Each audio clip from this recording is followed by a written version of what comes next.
Hello friend, आपण माने केमती अछंती? आशा करची समस्ते भलरे थिबे। आपण मानको ममता किचन को स्वागत।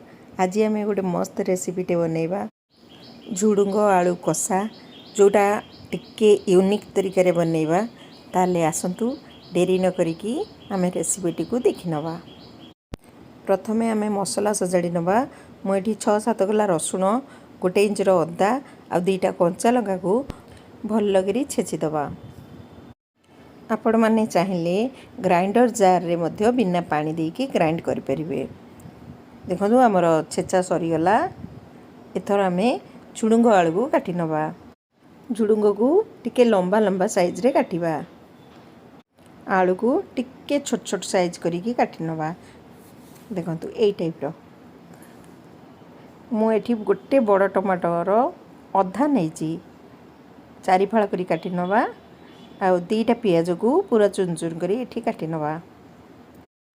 आमर एपटे कड़ाई गरम हो गलानी। सेथिरे तेल टिके पकेबा। मु एठी सोरिष तेल नैची। सोरिष तेल रे तरकारी बहुत टेस्ट लागे। तापरे तेल गरम हो गला परे आमरे झुडुंग आलू को टिके भाजी नबा। झुडुंग आलू को भाजी की तरकारी कले भल टेस्ट लागे। देखो आमर भाजी हो गलानी। एथर आम ताको काढी नबा। सेही करे रे पुणी 2 चामच तेल पकेबा। तेल गरम हो गले अध चामच जीरा पकेबा आ गोटे सुखिला लंका को छिड़ीकी तादरे पकेबा। से फुटी गला परे आमे छेचिकी रखिथिबा अदा रसुण कंचा लंका को सेथरे पकेबा। तापरे भल करी मिक्स करिबा। टिके स्लाइड भाजी हो गला परे आमे सेथिरे अध चामच बेसन पकेबा। बेसन पकेले तरकारी रो टेस्ट बढ़ी जाए। ता संगे संगे तरकारी मध्य बहलिया हुए। देखंतु आमर बेसन पड़ी गला। ताकू टिके तेल रे भाजी नबा।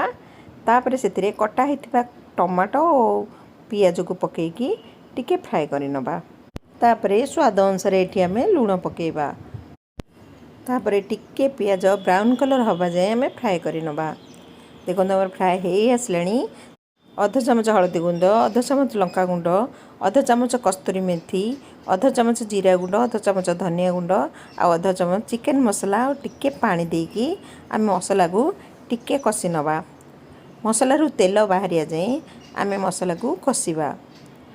देखो आमर मसला रु तेल बाहरी आसलानी। मसला प्राय कषिवार आमर 5-7 मिनट हो गलानी। एथर आम से झुडुंग आलू को पकई नबा। झुडुंग आलू को पकेकी आम 1 मिनट कषिबा। तापरे सेतिरे गोटे गिना पानी दबा। भल करी मिक्स करिबा। ढाकुणी बंद करिकी आलू सिझिबा जाए आम बसेबा। 5 मिनट पाखापाखि बसेबा। गैस को ए समय मीडियम टू लो फ्लेम रे रखिबे। देखंतु आमर तरकारी बसिबार 5 मिनट हो गलानी। एथर आम ताकू चेक करि नबा। देखो आम तरकारी पूरा परफेक्ट अच्छी। आलूटी मध्य पूरा सिझी जाइए। एथर आम तरकारी प्रस्तुत हो गलानी। जदि आपण मान पाखे धनिया पत्र थिबो ताले ए जगह काटिकी पकेबे। तरकारी के आउटिके टेस्ट बनैया एठी आम अध चामच गरम मसला पकेबा। तब भल करी मिक्स करिबा। एथर आम तरकारी प्रस्तुत हो गलानी।